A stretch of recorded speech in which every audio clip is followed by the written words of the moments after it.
வணக்கம் நண்பர்களே. தமிழ்நாட்டின் முக்கியமான கொங்கு மண்டல மாவட்டங்களில் ஒன்றுதான் ஈரோடு. ஆனால் இந்த மாவட்டத்திற்கு ஏன் ஈரோடு என்று பெயர் வந்தது?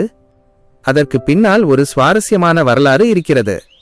ஈரோடு என்ற பெயர் உருவானதற்கு பல்வேறு கருத்துகள் சொல்லப்படுகின்றன.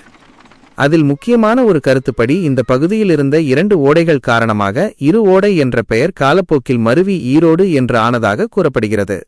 மேலும் பழைய காலங்களில் இந்த பகுதி நீர்வளத்துடனும் விவசாயத்துடனும் நெருங்கிய தொடர்பு கொண்டிருந்தது. காவிரி ஆறு, பவானி ஆறு போன்ற முக்கியமான நீராதாரங்கள் ஈரோடு மாவட்டத்தின் விவசாய வளர்ச்சியில் முக்கிய பங்கு வகித்துள்ளன.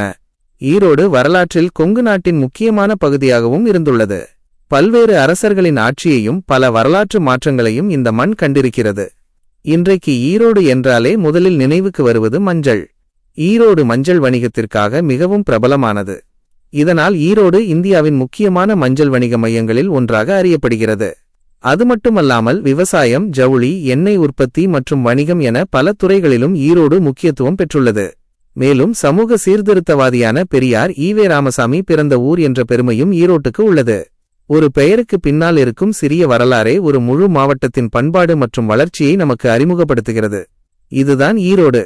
வரலாறும் வணிகமும் விவசாயமும் இணைந்த கொங்கு மண்ணின் பெருமை. இப்படிப்பட்ட நம் தமிழ்நாட்டு மாவட்டங்களின் பெயர் வரலாற்றை தெரிந்து கொள்ள தொடர்ந்து நம்முடன் இணைந்திருங்கள். நன்றி.